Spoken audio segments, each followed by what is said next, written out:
खुलुमबाय बेयो बड'लेण्ड इंखं टेलिभिजन दिनै 21 डिसेम्बर 2022 बुधबार खालि सानसेनि बरादखौ नोंथांमोननि खाथियाव लाबोदों आं सदानन्द दैमारिया।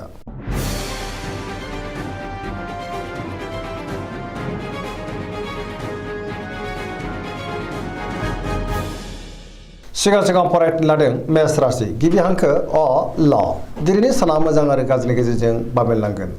गोबां रोखोमनि जेंनाजों मोगा-मोगि जानांनोबो हागौ। गोसोनि साननायफ्रा बेले बेजे आरो गोनो गोथो जागोन। मावनो लानाय खामानिखौ मावफुंनो गोब्राब जानो हागौ। माबा नङा माबा मोनसे हेंथाबो फैनो हागौ।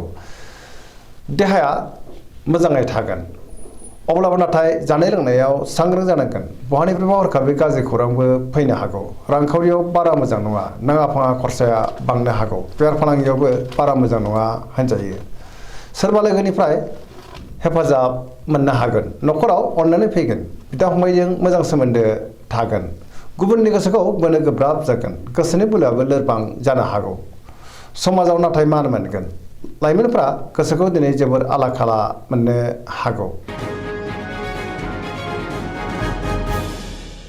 वृष राशि गिबि हांखो इ उ ब दिनैनि साना जोबोर मोजां। मोनफ्रोमबो बिथिङावनो जाफुंसार जानो हागोन।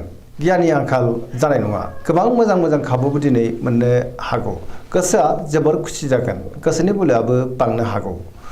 मावनो लानाय खामानिखौ थिसमावनो आरो गोरलैयैनो मावफुंनो हागोन। समाजाव बयजोंबो मान होजागोन। रांखावरियाव मोजां अब्लाबो नाथाय खरसायाबो बांनो हागौ। बेफार फालांगियाव मोजां होनजायो। आयाबो बांगोन। न'खराव बिसि फिसायनि गेजेराव अननानै फैगोन। देहाया दिनै मोजाङैनो थागोन। गुबुननिफ्राय थोजासे हेफाजाबबो मोननो हागोन। जायखि खामानि मावा मानो मोनफ्रोमबो खामानिखौनो दिनै मोजाङैनो मावफुंलांनो हागोन। सिगांनि बबेबा आद्रा खामानियाबो दिनै मावफुंजानो हागौ।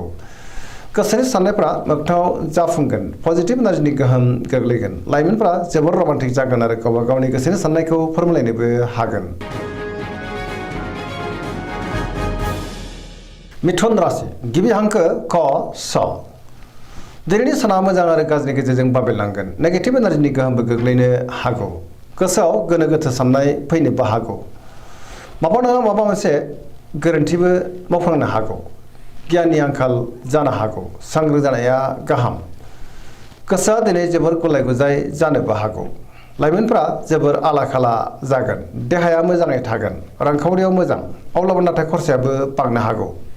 न'खराव अननानै फैगोन। समाजावबो मान मोननो हागौ। मावनो लानाय खामानिखौ मावफुंनो गोब्राब जागोन। माबा नङा माबा मोनसे गोरोन्थि जालांनो हागौ। गुबुनजों मोजां सोमोन्दो लाखिनो गोब्राब जागोन। लाइमोनफोरनि गोसोआ दिनै जोबोर आला खाला जानो हागौ। नेगेटिभ एनार्जिनि गोहोमबो गोग्लैनो हागौ।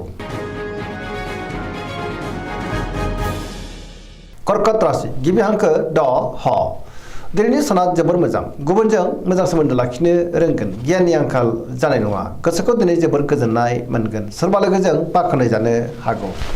गोसोनि साननायफ्रा मोगथाङाव जाफुंनोबो हागौ। गोसोआव दिनै पजिटिभ साननाय फैगोन। मावनो लानाय खामानिखौ थिसमावनो आरो गोरलैयैनो मावफुंनो हागोन। रांखावरियाव मोजां बेफार फालांगियावबो मोजां होनजायो। गुबुनजों मोजां सोमोन्दो लाखिनो रोंगोन आरो सोरजोंबा बाख्नाय जानोबो हागौ। न'खराव अननानै फैगोन। समाजावबो मान मोनगोन। देहाया दिनै मोजाङैनो थागोन। लाइमोनफ्रा जोबोर खुसि जागोन आरो गावबा गावनि गोसोनि साननायखौ फोरमायलायनोबो हागोन।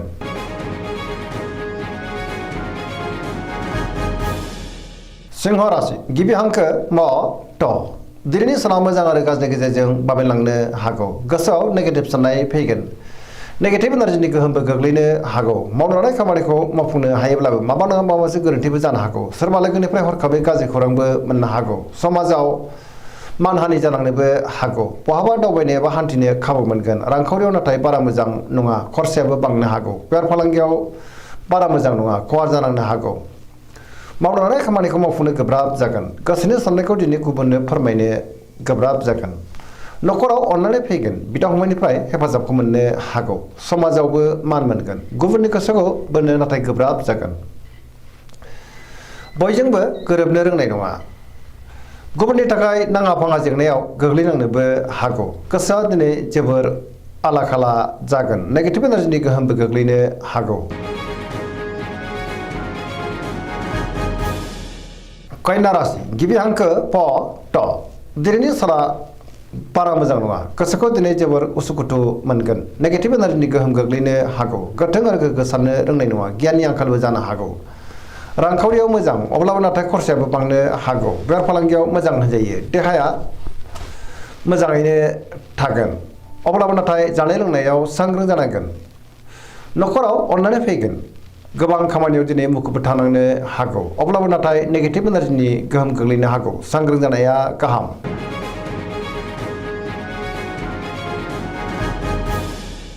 तुला राशि गिबि हांखो र ट दिनैनि साना मोजां आरो गाज्रिनि गेजेरजों बाबेरलांगोन गोबां रोखोमनि जेंनाजों मोगा मोगि जानांनो हागौ गोबां रोखोमनि खाबुफोरा गोमालांफिननोबो हागौ गोग्गो गियाननि आंखालबो जानो हागौ सोरजोंबा एना एनिबो जानो हागौ गोसोनि बोलोआ लोरबां जागोन गोसोनि साननायफ्रा दिनै दैबारलांनोबो हागौ मावनो लानाय खामानिखौ मावफुंनो गोब्राब जागोन देहाया मोजाङै थागोन अब्लाबो नाथाय जानाय लोंनायाव सांग्रां जानांगोन रांखावरियाव बारा मोजां नङा आयनिख्रुइ खरसाया बांसिन जानोबो हागौ मावनो लानाय खामानिखौ थि समावनो मावफुंनो गोब्राब जागोन गुबुननिफ्राय हेफाजाब लानांगोन सोरबा लोगोनि हेफाजाबखौ मोननो हागौ गोदान खामानियाव आखाइ होजेननो हानाय नङा सेंग्रा सिख्लाफोरनि गोसोआ दिनै जोबोर रमान्टिक जानोबो हागौ अब्लाबो नाथाय नेगेटिभ एनार्जिनि गोहोमबो गोग्लैनो हागौ सांग्रां जानाया गाहाम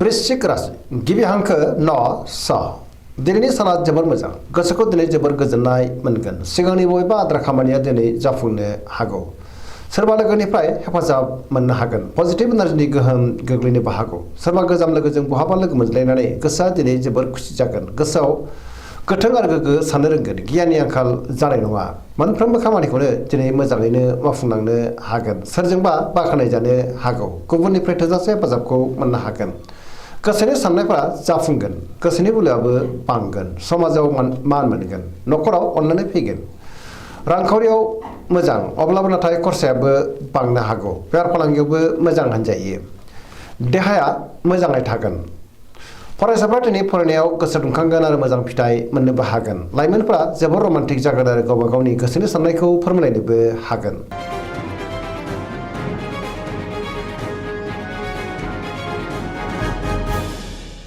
धनु राशि गिबि हांखो ध फ भ दिनैनि साना जोबोर मोजां गोसोआव बोलो बांगोन मावनो लानाय खामानिखौ थि समावनो आरो गोरलैयैनो मावफुंनोबो हागोन माबा नङा माबा मोनसे मोजां खौरां फैनोबो हागौ गोसोनि साननायफ्रा मोगथाङाव जाफुंगोन रांखावरियाव मोजां बेफार फालांगियावबो मोजां होनजायो आयाबो दिनै बांनो हागौ समाजाव गोबां मान मोनगोन देहाया दिनै मोजाङैनो थागोन न'खराव बिसि फिसायनि गेजेराव अननानै फैगोन बिदा फंबायजों मोजां सोमोन्दो थागोन बिमा बिफानि अननाय आरिफोरखौबो दिनै मोननो हागौ लाइमोनफोरनि गोसोआ दिनै जोबोर रमान्टिक जागोन आरो गावबा गावनि गोसोनि साननायखौ फोरमायलायनोबो हागोन फरायसाफ्रा दिनै फरायनायाव गोसो दुंखांगोन आरो मोजां फिथाइ मोननोबो हागोन पजिटिभ एनार्जिनि गोहोम गोग्लैनो हागौ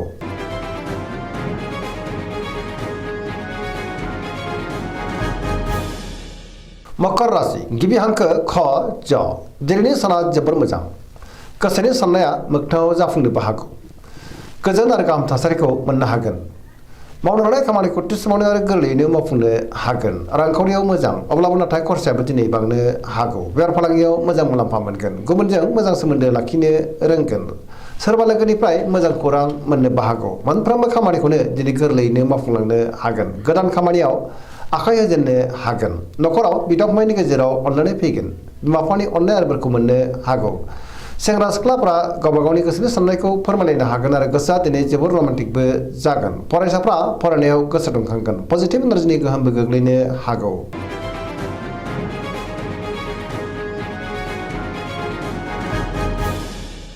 कुम्भ राशि गिबि हांखो ग स दिनैनि साना जोबोर मोजां गोसोखौ दिनै जोबोर गोजोननाय मोनगोन मावनो लानाय खामानिखौ थि समावनो आरो गोरलैयैनो मावफुंनोबो हागोन सोरजोंबा बाख्नाय जानोबो हागौ बहानिफ्रायबा मोजां खौरां फैनोबो हागौ समाजाव बयजोंबो मान होजागोन गोबां मुंदांखा सुबुंजों दिनै लोगो मोनज्लायनोबो हागौ रांखावरियाव जोबोर मोजां होनजायो गुबुननिफ्राय थोजासे हेफाजाब मोननो हागोन बेफार फालांगियाव जोबोर मोजां मुलाम्फा मोननो हागौ देहाया मोजाङै थागोन न'खराव अननानै फैगोन बिमा बिफानि अननाय आरिफोरखौ मोनगोन गुबुननिफ्राय मोजां खौरां फैनोबो हागौ बिमा बिफानि थाखाय मोजां खामानि मावनानै होनो हागोन आरो गोसोआ दिनै जोबोर खुसि जागोन पजिटिभ एनार्जिनि गोहोम गोग्लैनोबो हागौ।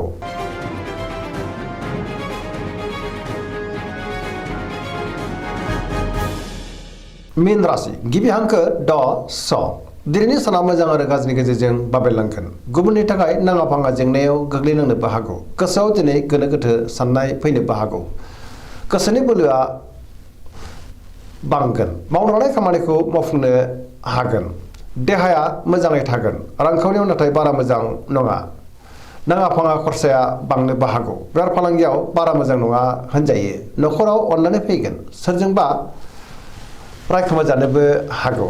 लाइमोनफोरनि गोसोआ दिनै जोबोर रमान्टिक जागोन आरो गावबा गावनि गोसोनि साननायखौ फोरमायलायनोबो हागोन। फरायसाफोरा दिनै फरायनायाव गोसो दुंखांगोन आरो मोजां फिथाइ मोननोबो हागोन। दिनैनि राशि फरायनाया एसेनोसै। जोबनायाव बेखौनो खावलायो जाहाथे नोंथांमोना सानफ्रामबो जोंनि बे बड'लेण्ड इंखं टेलिभिजनखौ नायबाय थायो आरो साबस्क्राइब खालामो, लोगोसे लाइक खालामो आरो शेयार खालामो। एसेनोसै, गोजोन्थों।